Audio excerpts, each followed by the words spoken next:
आपके acid base और salt वाले चैप्टर में कुछ ही रिएक्शंस है, इस तरह से टेबुलेट कर लेंगे तो इजी हो जाएगा। तो सबसे पहला जो रिएक्शन हमारा है वो है acid plus metal equal to salt plus hydrogen.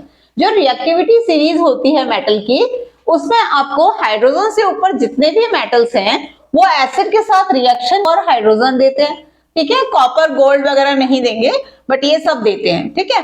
और हाइड्रोजन गैस जो निकल रही है इसको हम बर्निंग मैच स्टिक के साथ चेक कर सकते हैं, पॉप साउंड के साथ वो बुझ जाएगी। दूसरा आपका है base plus metal equal to salt plus hydrogen.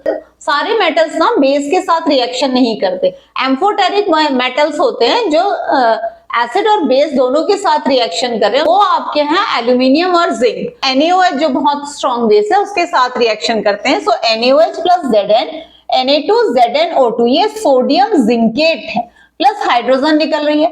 अब तीसरा जो रिएक्शन है वो है एसिड प्लस मेटल कार्बोनेट या acid plus hydrogen carbonate.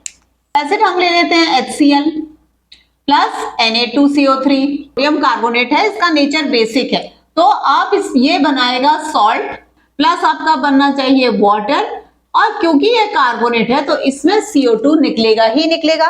Metal hydrogen carbonate तो उसमें क्या हो रहा है, ही चीजें बन रही हैं, बस बैलेंसिंग का फर्क है। तो जब भी मेटल कार्बोनेट या मेटल हाइड्रोजन कार्बोनेट के साथ रिएक्शन होता है तो कार्बन डाइऑक्साइड गैस निकलती है, ये लाइम वाटर यानी कि कैल्शियम हाइड्रोक्साइड मिल्की कर देती है, कैल्शियम कार्बोनेट बना देती है। अगर हमारी कार्बन डाइऑक्साइड हम एक्सेस में पास करेंगे ना, कैल्शियम हाइड्रोजन कार्बोनेट बन जाएगा। का चौथा रिएक्शन है वो है metal oxides plus acid. Metal oxide हम Na2O ले लेते हैं, एसिड ले लेते हैं HCl। ज्यादातर मेटल ऑक्साइड बेसिक होते हैं तो एसिड के साथ रिएक्शन करके क्या बनाएंगे, सॉल्ट प्लस वाटर, तो NaCl बनेगा प्लस वाटर बनेगा, ठीक है। जब मेटल ऑक्साइड बेसिक है तो नॉन मेटलिक ऑक्साइड क्या होगा, एसिडिक होगा, CO2। इसके साथ एसिड नहीं बेस रिएक्शन करेगा, जो कि अभी अभी हमने कराया, Ca बना देगा सॉल्ट प्लस वाटर। इसके अलावा जो neutralization reaction acid plus base equal to salt plus water, कोई भी एसिड ले लो HCl, कोई भी बेस ले लो, बनेगा तो सॉल्ट प्लस वाटर ही।